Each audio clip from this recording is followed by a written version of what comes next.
살아계신 하나님 아버지, 오늘 이 아침도 하나님 앞에 무릎 꿇고 경배드리며 하루를 시작하게 하시니 감사를 드립니다.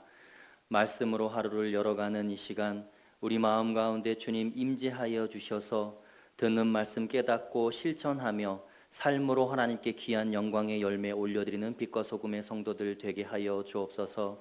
이 시간에 하나님 한 분께만 집중하기 원합니다. 우리를 다스려 주시고 우리를 통치하여 주옵소서. 감사드리며 살아계신 예수님의 이름으로 기도하옵나이다. 아멘. 찬송 331장을 찬양하시겠습니다.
권사님 기도 인도해 주시겠습니다.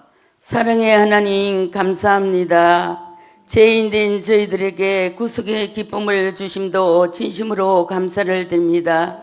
오늘 이 아침 예배하는 자들마다 주님을 만나기를 간절히 소원합니다. 하나님, 강복한 우리들의 믿음을 회복시켜 주시고 주님의 첫사랑을 허락하여 주시옵소서. 참 감사를 체험하며 살아가는 이 시간 되게 하여 주시옵소서. 하나님, 때로는 주님 사랑하는 것보다 세상을 더 사랑할 때가 너무나 많습니다. 주님 용서하여 주시옵소서. 5월달은 가정의 달을 맞이하였습니다. 많은 말씀으로 저희들에게 주십니다. 말씀대로 순종하며 가정들의 변화가 되어 믿음의 열매 맺고 만족한 믿음의 가정들을 이루어 나가게 하여 주시옵소서.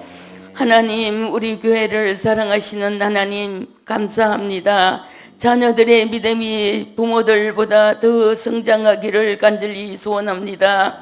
우리 교회는 기도하며 복음 전하는 교회, 가르치며 나누어 주는 교회가 되게 하여 주시옵소서. 그리하여 이웃을 사랑으로 섬기는 교회가 되기를 간절히 소원합니다. 담임 목사님과 원로 목사님 영육간에 강건하게 하시며 지혜를 더하여 주셔서 부목사님들과 함께 우리 교회를 잘 이끌어 가실 수 있도록 주님 도와주시옵소서. 하나님, 다음 세대의 교육부서가 부흥되고 성장하는 교육부서가 되게 하여 주시옵소서. 하나님, 큰 열매와 큰 영광을 돌릴 수 있는 교육부서 되게 하여 주시옵소서. 하나님, 육신의 질병으로 고생하는 자들마다 위로를 해주시고 치료하셔서 큰 기적을 보게 하여 주시옵소서. 세상 유혹으로 넘어진 자들을 일으켜 주시고 자녀들의 믿음의 성장을 위하여 기도하는 부모들의 눈물의 기도도 응답하여 주시옵소서. 하나님, 이 나라 이 민족 불쌍히 여겨주시고 우리 주님께서 정의와 하나님 은혜를 베풀어 주시옵소서. 오늘도 말씀을 전하시는 김민석 목사님 능력을 주시어 그 말씀에 우리들의 삶과 희망과 능력이 되게 하여 주시옵소서. 우리를 구속하여 주신 예수 그리스도의 이름으로 기도드립나이다. 아멘. 아멘. 하나님께서 오늘 우리에게 주신 말씀은 사도행전 13장 1절에서 12절까지의 말씀입니다. 안디옥 교회에 선지자들과 교사들이 있으니 곧 바나바와 니게르라 하는 시므온과 구레네 사람 루기오와 분봉왕 헤롯의 젖동생 마나엔과 및 사울이라. 주를 섬겨 금식할 때에 성령이 이르시되 내가 불러 시키는 일을 위하여 바나바와 사울을 따로 세우라 하시니 이에 금식하며 기도하고 두 사람에게 안수하여 보내니라. 두 사람이 성령의 보내심을 받아 실루기아에 내려가 거기서 배 타고 구브로에 가서 살라미에 이르러 하나님의 말씀을 유대인의 여러 회당에서 전할세 요한을 수행원으로 두었더라. 온 섬 가운데로 지나서 바보에 이르러 바 예수라 하는 유대인 거짓 선지자인 마술사를 만나니 그가 총독 서기오 바울과 함께 있으니 서기오 바울은 지혜 있는 사람이라. 바나바와 사울을 불러 하나님의 말씀을 듣고자 하더라.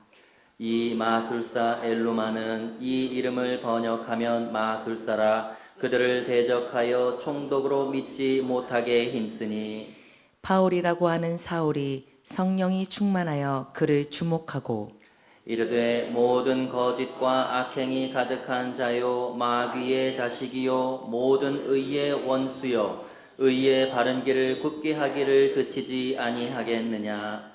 보라, 이제 주의 손이 내 위에 있으니 내가 맹인이 되어 얼마 동안 해를 보지 못하리라 하니 즉시 안개와 어둠이 그를 덮어 인도할 사람을 두루 구하는지라. 다 같이 이에 총독이 그렇게 된 것을 보고 믿으며 주의 가르치심을 놀랍게 여기니라. 아멘. 할렐루야. 매일 기도에 오신 여러분들 환영합니다. 하나님의 은혜가 오늘 하루 여러분들 삶 속에 충만하길 간절히 소망합니다. 오늘 우리가 읽은 본문의 내용은 사도행전의 내용 중에서도 대단히 중요하고 의미가 있는 내용입니다. 특별히 두 가지 측면에서 매우 중요한 내용인데요. 이 첫 번째 중요한 내용은 복음의 중심축이 그동안은 예루살렘 교회였는데 이제는 이방 땅을 향하여 안디옥 교회가 이 복음의 중심축으로 옮겨지는 내용이 이 오늘 본문의 내용입니다. 그래서 이 안디옥 교회를 통해서 또 안디옥 교회에서 파송받은 바울과 바나바를 통해서 이방 땅을 향하여 복음이 전해지는 놀라운 역사가 시작되기 때문에 오늘 본문이 대단히 중요한 것입니다. 그리고 이 두 번째로 중요한 것이 있는데요. 두 번째의 중요한 내용은 사실 지금까지 베드로를 중심으로 예수 그리스도의 복음이 전해졌는데 이제는 베드로가 아니라 바울이라고 하는 사울이라고 하는 청년을 통해서 청년을 중심으로 이방 땅에 복음이 전해진다라는 의미에 있어서 대단히 중요한 내용이 이 오늘 본문의 내용입니다. 하나님께서 이방의 복음이 전해질 수 있도록 하기 위해서 마치 의도적으로 새로운 사람을 세우고 새 판을 짜고 계시는 듯한 그런 느낌이 느껴진다는 것이죠. 복음의 전진기지였던 예루살렘 교회, 이제는 예루살렘 교회가 아니라 그 복음의 중심축이 안디옥 교회로 바뀌어지는 놀라운 이 하나님의 역사하심이 있다라는 것이죠. 안디옥 교회를 통해서 이 시대의 교회가 과연 어떤 모습이어야 하는가, 하나님께서 어떻게 교회를 역동적으로 움직여 가시기를 원하시는지 그 방향성을 잘 볼 수 있습니다. 오늘 본문에 나오는 안디옥 교회를 통해서 하나님께서 이 시대의 교회의 모델을 어쩌면 우리에게 제시해주고 계신다라고 볼 수도 있다는 것이죠. 안디옥 교회의 모습 속에서 이 시대의 교회가 본받아야 할 점 두 가지가 있는데요. 첫 번째는 이 사람을 길러내는 일에 최선을 다해야 한다는 것입니다.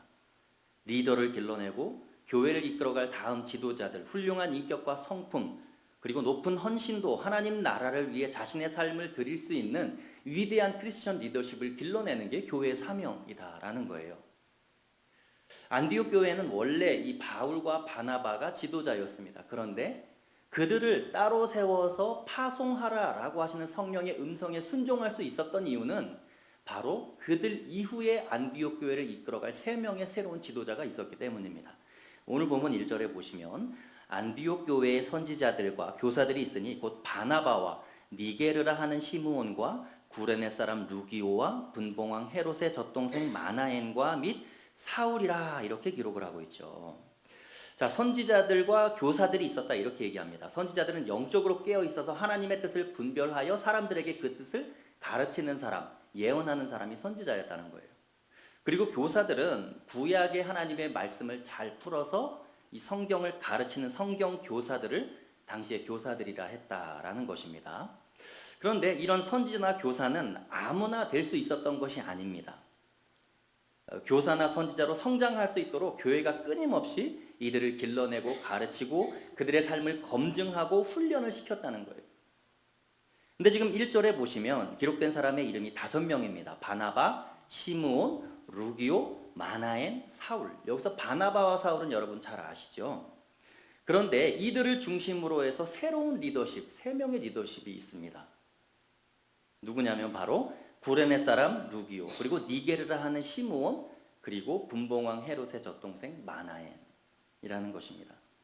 이 바울과 바나바를 이 성령의 음성에 따라서 따로 세워서 파송해서 성령의 음성에 순종해서 이방 땅으로 보낼 수 있었던 주요 원동력이 어디에 있느냐? 바로 이 바나바와 사울의 공백을 메꿔줄 수 있는 새로운 훌륭한 리더십이 있었기 때문에 그것이 가능했다라는 것이죠. 여러분, 교회는 하나님의 사람을 길러내는 일에 최선을 다해야 합니다. 그래서 다음 세대의 우리의 아이들을 말씀으로 길러내야 하는 이유가 바로 거기에 있는 것이죠. 교회의 미래를 이끌어가도록 하기 위함입니다. 젊은 성도들을 교회의 리더십으로 길러내고 키우는 일, 그리고 그들을 가르치고 리더십으로 길러내는 일에 교회는 투자를 해야 하는 것이죠. 그래야만 오늘 본문의 안디옥 교회처럼 하나님의 계획대로 이 쓰임받을 수 있는 교회가 될 수 있다라는 것입니다. 두 번째, 안디옥 교회를 통해서 이 시대 교회가 본받아야 할 점, 그것은 바로 교회의 리더십을 세우는 데 있어서 편견과 차별을 두지 않는다는 것입니다. 오늘 본문에 기록된 5명의 리더십을 보시면 첫 번째는 이 니게르라 하는 시므온, 바울과 사울을 빼고 니게르라 하는 시므온이 리더십으로 세워졌다라는 것입니다. 아주 독특한 이 출신과 배경입니다. 이 니게르라고 하는 표현은 여러분 아프리카의 흑인을 니게르라고 하는 것입니다. 이 흑인을 피부색이 전혀 다른 이런 사람을 안디옥 교회의 지도자로 세웠다라는 것입니다. 그러니까 출신이 중요하지 않다는 것입니다. 어디 출신인가, 그리고 그 사람이 얼마나 많은 것을 배웠는가, 돈이 많은가 적은가가 이 리더십으로 세워지는 데 있어서 기준이 되지 않는다는 것입니다. 그 사람이 정말 하나님의 사람인가, 정말 성령의 사람인가, 다른 성도들이 본받을 만한 성품과 인격을 가진 그런 훌륭한 사람인가가 리더십으로 세워지는 기준이 되었다라는 것이죠. 그리고 또 한 명의 아주 독특한 출신의 사람이 있습니다. 여기 보면 분봉왕 헤롯의 젖동생 마나엔이다 이렇게 나오죠. 헤롯과 함께 성장한 사람입니다. 당시에 헤롯 왕과 함께 젖을 먹으면서 함께 성장한 사람, 이 사람을 마나엔이라 그랬다는 거예요. 그런데 이 사람이 왜 헤롯과 함께 자랐는지 이 성경이 기록하지는 않습니다. 친동생은 아니었지만 함께 성장했다는 거예요. 그런데 이런 사람을 안디옥 교회의 리더십으로 세웠다라는 것입니다. 여러분, 헤롯이 누굽니까? 사도 야고보를 칼로 죽인 사람이에요. 세례 요한도 칼로 죽였습니다. 그리고 베드로도 죽이려고 쫓아다니고 있어요. 하나님을 대적하고 복음이 전해지는 것을 막기 위해서 하나님을 대적하는 사람이 바로 이 헤롯 왕이었잖아요. 그런데 그 헤롯 왕과 함께 성장한 사람 마나엔이 이 훌륭한 안디옥 교회의 지도자였다라는 것입니다. 출신 성분이 상관없다는 거예요. 어떻게 자랐는지 상관이 없다는 것입니다. 그 사람의 현재의 모습이 어떤 사람인가, 얼마나 성령의 사람인가, 하나님께 순종하는 사람인가가 그 사람의 이 자질을 결정한다라는 것이죠. 여러분, 그리스도인들을 잡아 가두고 죽였던 이 사울, 청년 사울, 이가 성령을 받고 성령의 사람이 되었을 때 자기에게 이 다가오는, 자기에게 느껴지는 편견과 선입견 때문에 교회 공동체에서 많은 제약을 받았습니다. 바울은 그것을 몸소 뼈저리게 느꼈습니다. 그래서 자기가 성령을 받고 하나님의 사람이 되었음에도 불구하고 교회 공동체가 사울을 받아들이는 데 있어서 굉장히 어려웠다라는 거예요. 그러니까 바울은 그걸 자기 삶으로 깨달았기 때문에 이런 이 출신과 성분을 따지지 않고 훌륭한 사람들을 안디옥 교회 리더십으로 세울 수 있었다라는 것입니다. 여러분, 이 시대의 교회들은요, 직분과 돈 가지고 정말 대장놀이 하기 딱 좋은 곳이 교회다라는 것입니다. 이 한국 교회가 그것 때문에 무너져 가고 있죠. 목사들부터가 그렇습니다. 편견과 선입견으로 가득 차 있는 곳이 바로 교회다라는 거예요. 돈이 있고 빽이 있는 사람이 대접받는 이 세속적인 구조가 교회 안에 그대로 들어와 있습니다. 그것이 교회를 해롭게 합니다. 그래서 사람을 대하는 태도, 사람을 세우는 태도, 안디옥 교회를 본받지 않으면 이 시대의 교회는 소망이 없습니다. 사랑하는 성도 여러분, 오늘 본문의 안디옥 교회를 통해서 이 시대의 교회가 본받아야 할 점 두 가지를 말씀드렸습니다. 첫째는 사람에게 투자하고 사람을 길러내야 합니다. 리더십을 세워야 한다는 것이죠. 건물만 멋지게 짓는 교회가 교회의 본질이 아니라 사람을 세우는 것, 사람을 길러내는 게 바로 교회의 사명이라는 것입니다. 왜냐? 사람이 곧 교회이기 때문에 그렇습니다. 두 번째는 무엇입니까? 사람을 길러내고 세울 때 편견과 차별이 없이, 선입견 없이 그 사람이 정말 하나님의 사람인가, 성령의 사람인가만 가지고 이 사람을 리더십으로 세운다는 것입니다. 돈 있는 사람만 사람으로 대하는 세속적인 인간관이 교회에서 사라져야 합니다. 모든 사람에게 본이 되는 훌륭한 인격의 성품을 가지고 있는 하나님의 뜻을 분별하는 말씀의 지혜가 있는 사람을, 이 출신과 피부색이 중요하지 않고 그런 사람을 교회의 리더십으로 세우는 그런 열려있는 교회가 되어야 한다는 것이죠. 우리의 삶 속에서도 마찬가지입니다. 사람을 외모로 취하는 일들, 그런 일들이 없어질 수 있기를 축복합니다. 우리의 삶이 그런 삶이 되기를 원합니다. 그래서 복음 안에서 그 어떤 사람에게도 차별을 두지 않고 하나님께 귀하게 쓰임받는 교회, 그런 성도님들 되실 수 있기를 간절히 축복합니다. 함께 기도하겠습니다. 거룩하신 하나님 아버지, 복음 안에서 차별과 선입견을 버리고 서로 하나 되는 공동체가 되게 하여 주옵소서. 바울과 바나바를 따로 세워 파송할 수 있었던 것은 안디옥 교회에 훌륭한 지도자들이 있었기 때문입니다. 우리 빛과 소금을 이끌어갈 다음 세대의 훌륭한 지도자들이 많이 나오게 하시고 그들을 잘 양육하고 훈련시킬 수 있는 교회가 되게 하여 주옵소서. 오늘 하루도 우리의 삶을 주님 손에 의탁합니다. 사도행전적 교회를 만들어가게 하시고 성령의 인도함을 받는 사도행전적 삶을 사는 성도들 다 되게 하여 주옵소서. 감사드리오며 살아계신 예수님의 이름으로 기도하옵나이다. 아멘.